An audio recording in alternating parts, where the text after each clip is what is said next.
Konfirmimi në krye të vendit edhe për 4 vite të tjera ishte një skenar që krye socialisti e kishte parashikuar muaj më parë. Fitoria ishte diçka e padiskutueshme për të, ku i vetmi element që ishte ende i paqartë ishin numrat e mandateve parlamentare që do të merrte në zgjedhje. Ky është një mandat për ta mbartur me shpirt ndërdhëm. Numri i deputetëve duhet të ishte sa më i lartë, për shkak se edhe objektivi që u kishte lënë të tive ishte i tillë.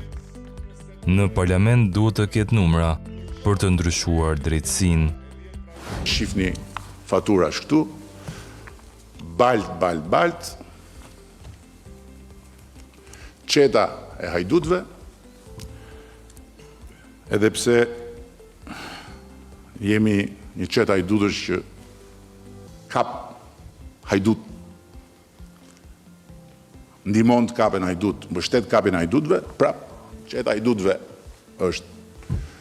Kështu që kokën lart, shtrëngoni dhëmbët dhe në 11 maj na duhet flak në çdo kuti votimi.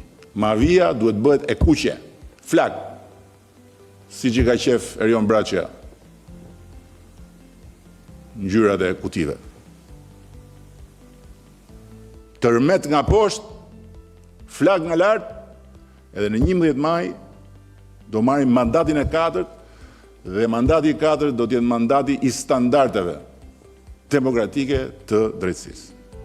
Në lidhje me ato që quhet. Ky demonstrim force në mbledhjen e grupit të socialistëve, në argumentin për të rikthyer standardet e drejtësisë, duket se ishte një nga motivet kryesore të majorancës për të korrur sa më shumë mandate parlamentare.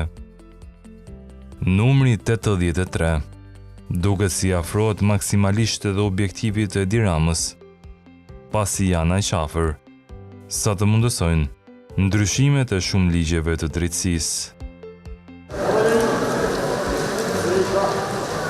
Socialistët nuk pritën gjatë për të treguar forcën e tyre të re, teksa fletët e votimit vijonin të numëroheshin, kryesisht sa për statistik, pasi 83 mandatet ishin cimentuar. Ulsi Manja i tregoi Altin Dumanit se s'pak duhet të ndryshoj sjellje dhe këtë gjë ja tha në sy. Si çdo vit, unë jam sot këtu përpara jush, në zbatim të nenit 103, ligjit 97 vitit 2016, për organizimin dhe funksionimin e prokurisë në Republikën e Shqipërisë të ndryshuar, për të paraqitur rekomandimet prioritare të Këshillit të Ministrave për luftën kundër kriminalitetit për vitin 2025, të miratuara me vendimin numër 231/17/4/2025 të Këshillit të Ministrave. Pushtetet në Shqipëri janë të pavarura, por edhe të ndërlidhura me njëra tjetrën. Drejtësia vepron në mënyrë të pavarur nga qeveria, por qeveria ka të drejtë i thotë drejtësisë se ku duhet të përqendrojë veprimtarinë e saj gjatë një viti kalendarik. Quajtur ndryshe, rekomandimet e Këshillit të Ministrave për SPAK-un dhe Prokurinë e Përgjithshme. Prokuria duhet forcoj mekanizmat për kontrollin e brendshëm dhe llogaridhënien për te procesit letim.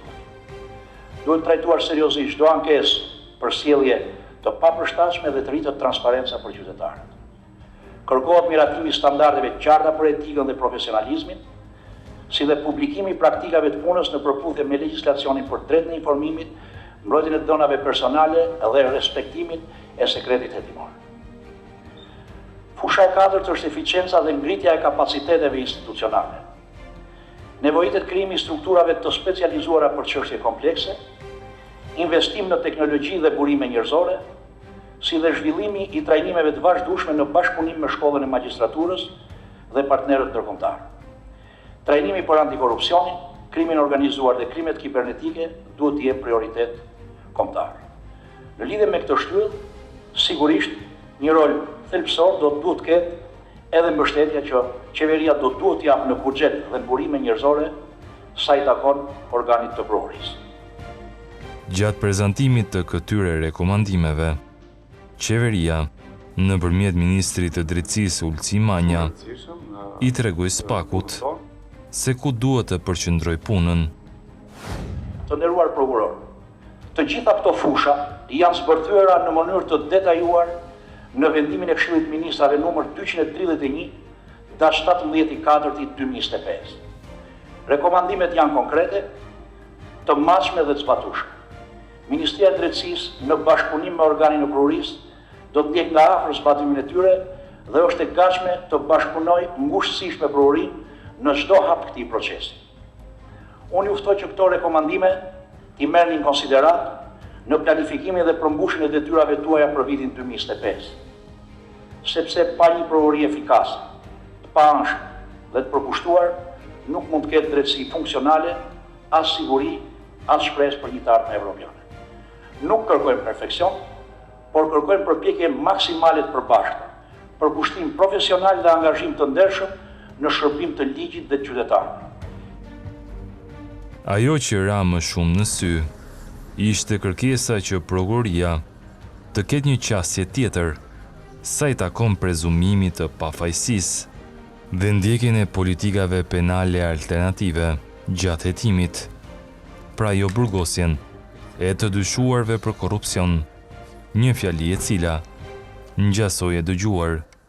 Marrja e kryetarit Bashkisë Tiranës nga puna për ta mbyllur pa gjyq në qeli është një ngjarje të jetë e madhe. Gjykatësi ka firmosur t'ja heqë kokën nga shpatullat Bashkisë Tiranës, duke e lënë praktikisht pa drejtim një kryeqytet me 1001 punë ditë pa gjyq. A e dini që kryetari i Bashkisë Tiranës, të cilin djegu dha masa arrest me burg, nuk është i pandehur? Prokurori nuk mendon që është gati të kërkojë hapjen e gjyqit, sepse nuk i ka prova të mjaftueshme, por ka, sipas tij, dyshime të mjaftueshme. Ato i drejtohen në mënyrë të posaçme prokurorëve të Republikës së Shqipërisë, si mbajtës të një funksioni të lartë publik, nga të cilët pritet përgjegjësi, profesionalizëm dhe vendosmëri. Të nderuar prokuror, rekomandimet për vitin 2025 janë të strukturuara në 8 fusha kryesore. Fusha e parë, respektimi të drejtave të njerëzit, që duhet jetë në qendër të punës prokurorisë. Kërkohet respektimi i parimit të prezumimit të pavarësisë, respektimi të drejtave procedurale të pandehurve dhe viktimave, shmangja e vonesave të pajustifikuara në hetime dhe përdorimi proporcional i masave të sigurimit. Fjalët që Ulci Manja lexonte në letër krijonin idenë se porositë e kryeministrit, atë për ndryshimin e drejtësisë, kishin filluar të zbatoheshin. Mënyra se si drejtësia kishte operuar deri tani nuk krijon besim te qeveria, e cila falë edhe votbesimit të 11 majit, ndihet edhe më e pushtetshme përballë SPAK. Ky është një akt institucional me karakter orientues, i cili mishron përgjegjësinë kushtetuese të Këshillit të Ministrave për të garantuar sigurinë publike në bashkëpunim me sistemin e drejtësisë penale dhe në veçanti organin e akuzës dhe në respekt të plot të pavarësisë prokurorisë. Rekomandimet janë hartuar mbi bazën e një analize të thelluar të situatës kriminale në vend, të dhënave statistikore të raportuara nga vetë organi i prokurorisë, raporteve të institucioneve ligjzbatuese, prioriteteve kombëtare dhe angazhimeve ndërkombëtare të Shqipërisë, veçanërisht në kuadër të procesit të integrimit evropian. Por rekomandimet e Ulci Manjës nuk e impresionuan Altin Tumanin. Nderuar zoti ministri i drejtësisë, patjetër rekomandimet prioritare të Këshillit të Ministrave në luftën kundër kriminalitetit janë pjesë e punës së përditshme të prokurorëve të prokurorisë së posaçme, besoj edhe të prokurorëve të jurisdiksionit të përgjithshëm dhe ne si institucion përpiqemi që këto rekomandime të gjejnë zbatim në punën e institucionit, madje në raportimet vjetore që ne bëjmë, japim edhe një përshkrim se si është reflektuar përmbushja e këtyre rekomandimeve të Këshillit të Ministrave. Megjithatë, pasi jemi njohur me rekomandimet, nuk mund të rri pa thënë disa element, disa gjetje tonët. Për shembull, do të them se rekomandimet nuk shoqërohen me të dhëna statistikore, analizë krahasuese apo tregues konkret që justifikon nevojën për ndërhyrje. Kjo mungesë e bazës empirike dhe metodologjisë së qartë i bën rekomandimet të duken subjektive dhe vështirë të marrshme, sidomos për institucion si SPAK që funksionon mbi bazën e efikasitetit, rezultateve dhe besueshmërisë publike. Me tonë të qetë, por të prerë, drejtuesi i prokurisë së posaçme i konsideroi rekomandimet e qeverisë si surreale dhe të pazbatueshme. Gjithashtu, rekomandimet në një pjesë të tyre përdorin terma të përgjithshme si jetime proaktive, përdorimi efektiv i dënave, forcimi i qasjes strategjike, por nuk ofrojnë asnjë përkufizim operacional apo kuptim të qartë për to. Kjo krijon pasiguri dhe në zbatimin praktik dhe mund të çojë në interpretim të ndryshëm nga institucionet zbatuese. Për një strukturë si SPAK që vepron mbi bazën e akteve konkrete dhe juridike, terminologjia e paqartë është një pengesë për implementim. Pika e cila duket se shkaktoi më shumë hilaritet ishte kërkesa që hetimet e SPAK të bëhen nëpërmjet inteligjencës artificiale, diçka e cila duket se indirekt ngrinte pikpyetjen në aftësisë së prokurorëve në hetimin e çështjeve komplekse të korrupsionit. Sugjerohet përdorimi i inteligjencës artificiale, teknologjive digjitale dhe analizës të dhënave, të cilat janë thelbësore në hetimin e krimeve komplekse. Kërkohet intensifikim i metodave proaktive të hetimit, përfshirë përgjimet, ndjekjet financiare dhe mbikëqyrjen elektronike, si dhe bashkëpunim më i ngushtë me strukturat hetimore të policisë shtetit dhe të policisë gjyqësore. Shtylla e 6 është bashkëpunimi me Ministrinë e Drejtësisë. Ministria e Drejtësisë është e gatshme të bashkëpunojë ngushësisht për hartimin dhe monitorimin e politikave penale, shkëmbimin e statistikave, përmirësimin e ndihmës juridike ndërkombëtare. Synimi ynë është një mekanizëm i përbashkët për analizën dhe ndjekjen e progresit në luftën kundër kriminalitetit. Sa i takon bashkëpunimit me Ministrinë e Drejtësisë, dua të konfirmoj që bashkëpunimi me Ministrisë së Drejtësisë, qoftë me prokurorin e përgjithshëm, qoftë me drejtuesin e prokurisë posaçme, sa i takon ndihmës juridike ndërkombëtare, por edhe përmirësimit dhe shkëmbimit të dhënave statistikore, është në një nivel të kënaqshëm. Disa rekomandime janë shumë përgjithshme dhe nuk përcaktojnë objektiva të matshëm, institucione përgjithëse apo burime konkrete, duke rrezikuar të mbeten deklarative dhe jo të zbatueshme.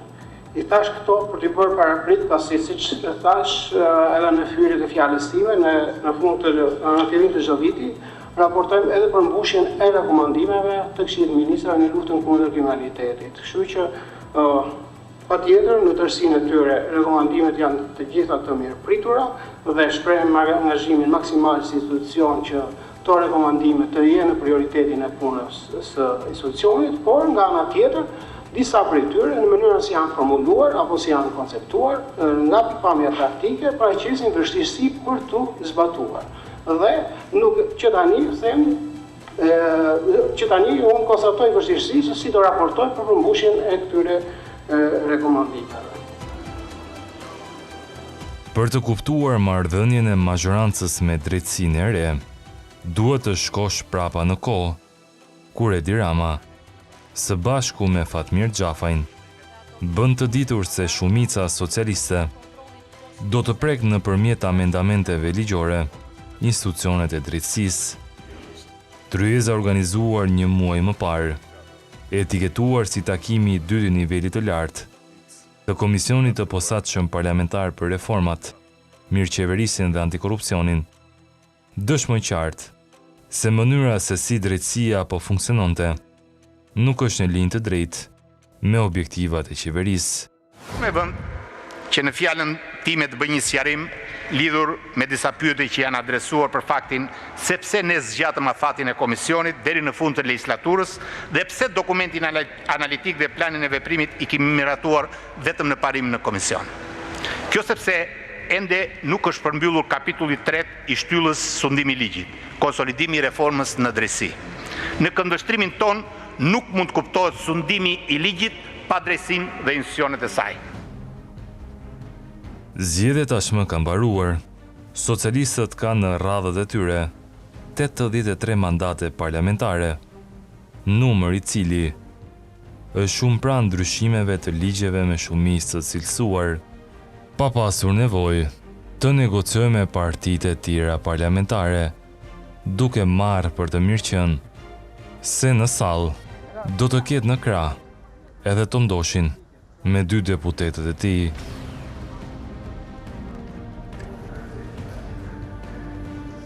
Ky numër votash në parlament mund t'i hap rrugë komisionit të posaçëm që të vijojë veprimtarinë edhe për te mandatit të kuvendit aktual, i cili ka edhe disa seanca plenare përpara se sa të shpërndahet.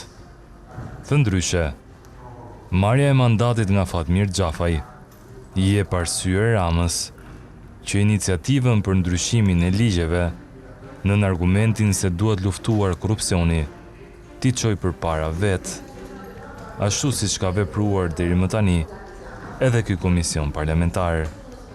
Dua t'i falenderoj të gjithë ata që na u gjendën, kur i thon shqip, në këtë ditë të ngatruar, ku gati sa nuk na vun me shpatulla për muri si një grup subversiv që u krijua për të vrarë fëmijën që pollën vet. Kush nuk na besoi e ka të vështirë që t'jetë prezent sot, po do vi. Nuk mund të jetë kjo hapësirë në veprimi një hapësirë që e krijon qeveria. Por në parlament është krejt ndryshe dhe u vërtetua nga koha që komisioni krijoi një momentum angazhimi gjithëpërfshirës shumë për te i mureve të institucioneve. Muslimanët falen 5 herë, i falen Allahut 5 herë. Ne i falim BE-s më shumë se 5 herë në ditë. Por çfarë mund të ndryshojë ky komision sa i takon kuadrit ligjor të drejtësisë? Edhe këtë përgjigje, duke se kishin dhënë me kohë socialistët, po në këtë tryezë, duke renditur pikat në të cilat duhet të vijojnë ndryshimet ligjore. Slyshme, që prezantimin e draft dokumentit analitik dhe planin përkatës të veprimit për këtë fushë, që po hartohen nga grupi ekspertët nivelit lartë, dhe sidomos procesin e konsultimit rreth tyre ta zhvillojmë pas zgjedhjeve, duke shpresuar për një periudhë më të qetë të klimës politike dhe sociale në vend. Siç e kam theksuar më parë në qendrimet publike, dhe siç kryeministri Rama në emër edhe të mazhorancës qeverisë ka deklaruar në vimësi këto kohë, ne që kishim vizionin, vullnetin, kurajon dhe përgjegjshmërinë të inicionim dhe realizonim hartimin e reformës në drejtësi, reformën historike më të madhe të ndërmarrë në historinë e shtetit shqiptar, i konsiderojmë të shenjta dhe të pandryshueshme shtyllat kushtetuese të reformimit të drejtësisë shqiptare të miratuara me projektin kushtetues të vitit 2016. Natyrisht, ne kemi edhe detyrimin dhe përgjegjësinë të reflektojmë se si ka ecur zbatimi i kësaj reforme në një periudhë gati 10 vjeçare.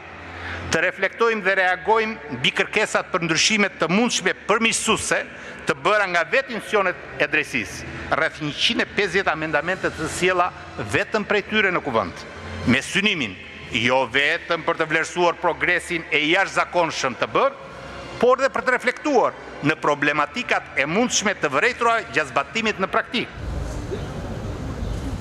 Por në finale, veprimtaria e prokurisë së posaçme duke se ka një garanci që është kushtetuta, në të cilën është shkruar e zeza mbi të bardhë, se çfarë heton struktura e posaçme, duke renditur të gjithë zyrtarët e lartë, që nga kryeministri, te presidenti, që nga kryetari i kuvendit, te deputetët, që nga kryetari i bashkisë, te funksionarët e lartë shtetëror. E teksa politika duket e orientuar për të ndryshuar kuadrin ligjor të drejtësisë, një kërkesë të tillë prej muajsh tashmë e ka edhe vetë Altin Dumani. Drejtuesi i SPAK i kërkon kuvendit, qoftë këtij ekzistues, por edhe legjislaturës së ardhshme, që t'i jap mundësi të rikandidojnë, diçka e cila flen në sirtarët e kuvendit. Bën ndryshimit kushtetuese dhe ligjore me qëllim që prokurorëve të prokurorisë së posaçme në mbarim të mandatit 9 vjeçar t'u jepet mundësia për të rikandiduar sërish në prokurinë e posaçme, që do thotë të rikandidojë së bashku me prokuror të jurisdiksionit të përgjithshëm, të cilët duan të bëhen pjesë e SPAK. Në këtë mënyrë ne vlerësojmë se realizohet edhe rinovimi i kolektivit në SPAK, por bëhet e mundur edhe vlerësia e vëretarisë së institucionit, kuptohet pra ka prokurorë që do duan të vazhdojnë të punojnë në SPAK, sepse ka edhe prokurorë që mbarin të afatit 9 vjeçar, nuk duan të vazhdojnë më tej. Dhe tjetra është dhe kjo, që është një mundësi shumë e mirë, përmes kësaj formule ka thënë, është një mundësi shumë e mirë që prokuror në SPAK, në përfundim të mandatit 9 vjeçar, të rikandidojnë, por t'ju thuhet që faleminderit për 9 vjet, por nga Këshilli do ju thuhet patjetër, nuk mund të vazhdoni më tej, sepse në vlerësimin e Këshillit si organ kompetent, performanca juaj gjatë këtyre 9 viteve nuk është e tillë sa të t'japë edhe një mundësi të dytë për të rinovuar kontratën 9 vjeçare me Këshillin dhe të vazhdosh të shtosh personet në SPAK. Kjo kërkesë e kreut të SPAK duket se do të jetë betejë e radhës ligjore, nëse politika do ta gjykojë të arsyeshme që të bëhet bashkë për t'i dhënë mundësinë e rikandidimit prokurorëve të posaçëm, apo ata do të lihen në harres, akt i cili do të dëshmojë edhe se sa seriozisht e do politika drejtësinë e posaçme, që deri më tani është institucioni më i besuar i shqiptarëve.